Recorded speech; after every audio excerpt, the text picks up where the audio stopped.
你觉得街景很丑的房子可以买吗？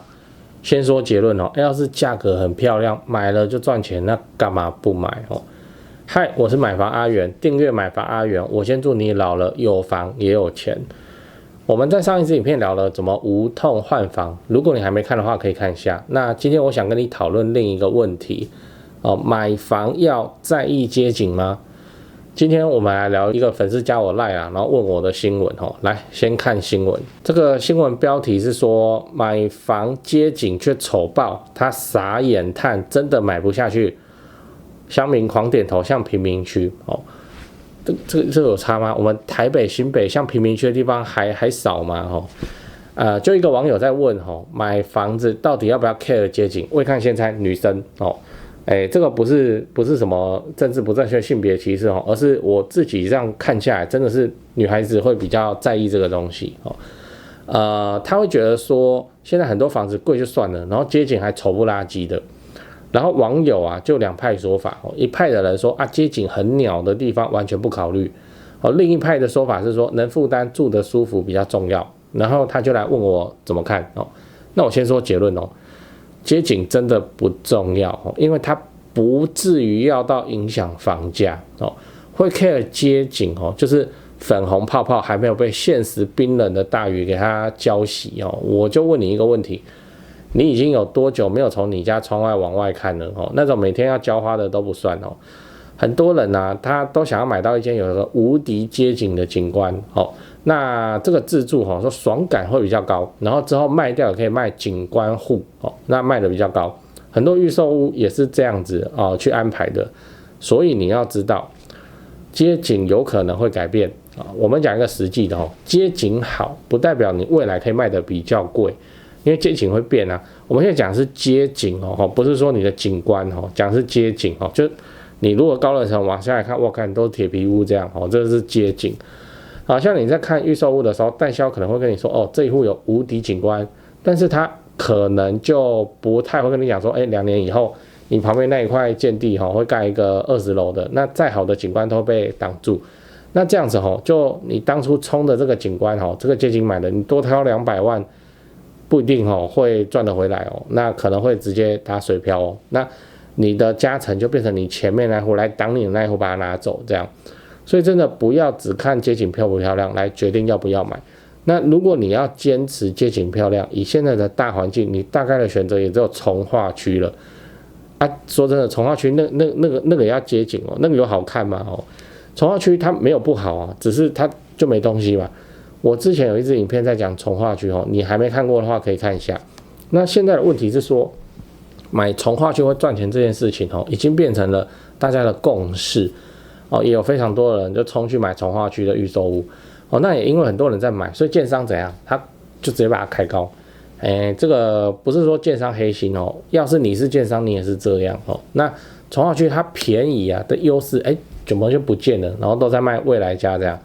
所以变成说价钱没有比较便宜，生活机能比较不足，然后学区都还没有成型，那这个 CP 值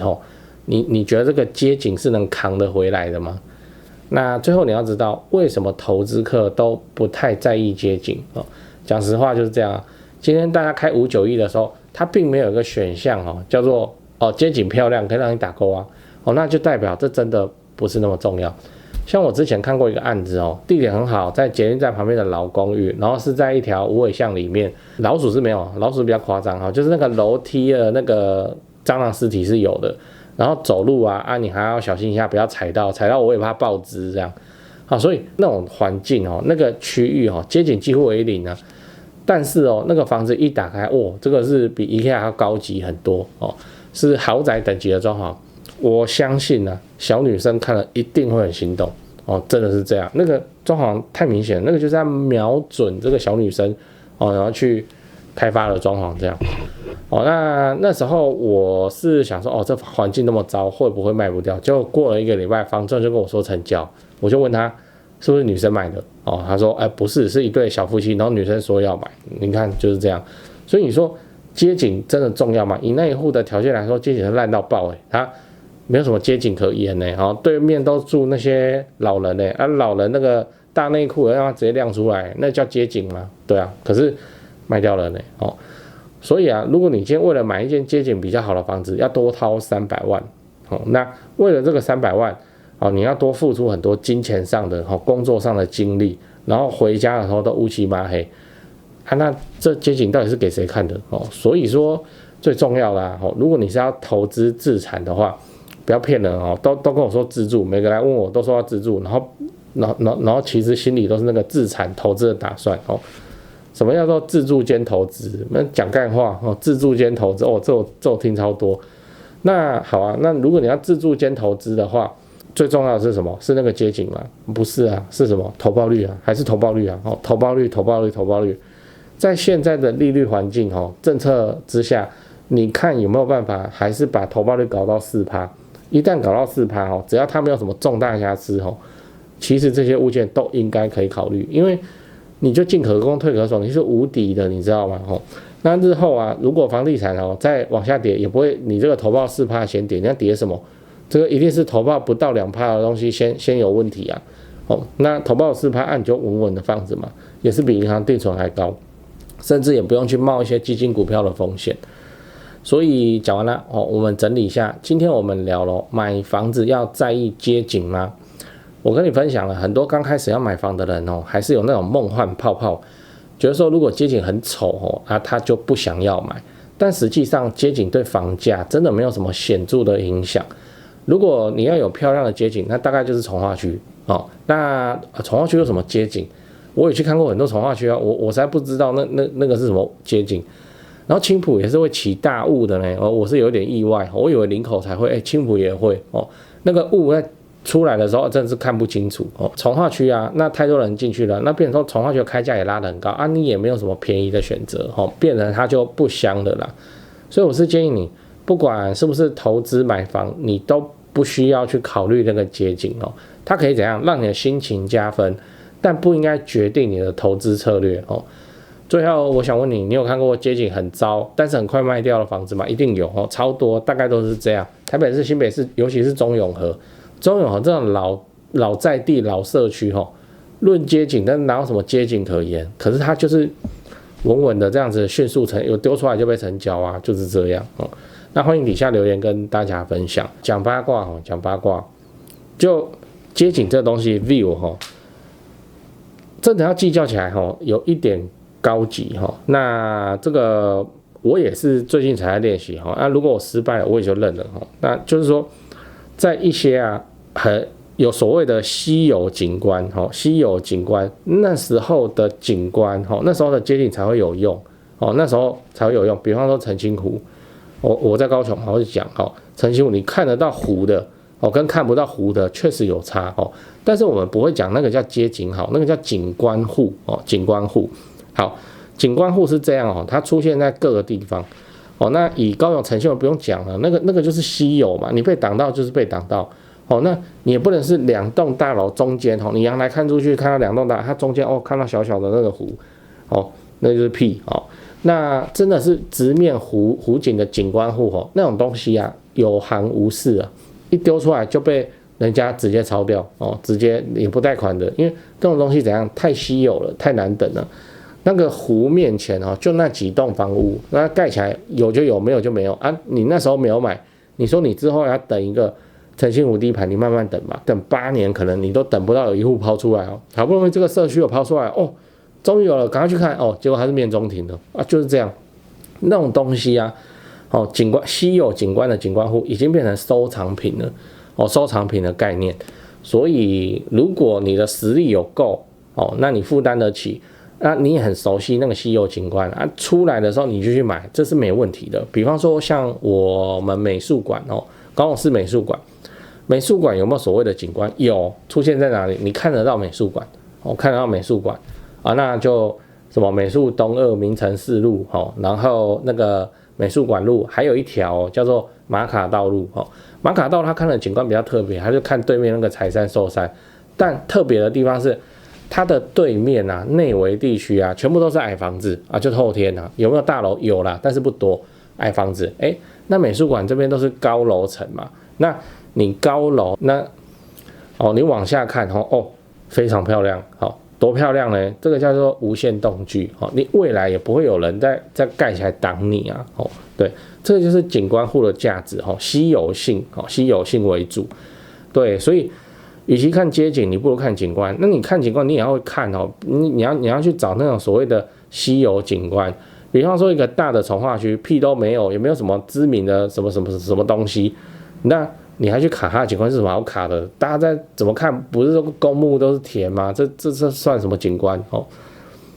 我又想到一个例子哦，比方说新庄哦，新庄开发很早啊，对不对？应该盖好盖满，可是看得到新月桥的哦，那就是特别的景观户哦。新月桥的另一边啊，板桥那边哦，四少英文特区那边看得到新月桥，确实不一样。那你说那到底有什么好看？人家就是景观呐哦，所以景观户哦。算是稀有的东西，你是有机会啊，在刚开始的时候买便宜。为什么能买便宜？因为那个投资客他不懂啊，然后他就想说他就买一户，然后丢在这里，然后行情有到他就卖掉。哦，那你是日后有机会等到那个景观户去卖出那个所谓的稀有景观的溢价哦。好来，这件事情我也还在练习哦。那如果我输了啊，我就认了，至少我们家这样住起来，这个景观看得很爽哦。那自己心情美丽哦，那街景我们就不 care， 你就往前看，你不要往下看嘛。你往下看，确实都是铁皮屋啊，哦，老透天啊，这没什么好看的。对，所以高楼层有景观，那个景观如果是面对稀有景观的话，确实很不赖哦，确实很不赖。至少啦，你就带人家来看你家房子哦，这个稀有景观户哦，他就帮你上了一层 buff 啦。如果真的要跌哦，房地产大势向下的时候，也不是你先跌啦，一定是那个。你同个社区啊，你是稀有景观户，然后那个低楼层面中庭呢，它会先下去哦。对啊，就这样跟你分享街景这种事情啊，就不用太 care 哈。那如果你的另一半就打死就要很漂亮、很华丽的街景的话，那你就看怎么开导他哦。如果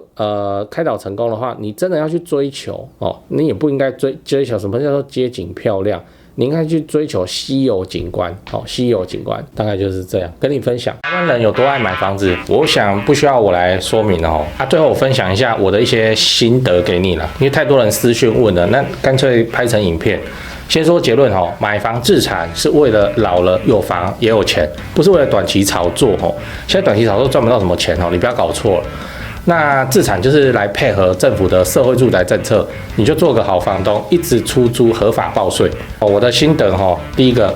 不要爱上你要用来置产的房子，你是要自产不是要买来当传家宝的只要整洁干净，好出租，整理到出租给人家问心无愧，这样就可以了。重点是好出租哦，不是你喜欢好出租的房子比自己喜欢要重要太多了。第二点，不要用自住的眼光来挑选你要出租的房子就你是要出租你不是要自己住所以什么高楼层啊、有景观啊，其实这种条件是很好，但它没办法让你的租金多收1万块、2万块租金租的是行情跟你房子的总价没什么关系那3房平车就是3房平车的租金行情，2房没车位就是2房没车位的租金行情，所以你打定主意你是要自产。那你更好的选择是你看中一个社区，那个社区里面的什么低楼层啊、面中庭啊这种房子，因为同个社区高楼层同样的房型你跟它租金差不到3000块，可是你买的总价可以便宜个100万以上那投报自然会高人家很多嘛，自产就是选这个才比较合理。等一下，你是不是想要反驳我？好，那你就去挑挑高楼层有景观，那总价比人家买超过贵100万，然后跟低楼层面中庭的包租公收其实差不多的租金都可以你爽就好。第3点，非常具有潜力的房子往往都很反直觉可是那个才是好东西。也就是说，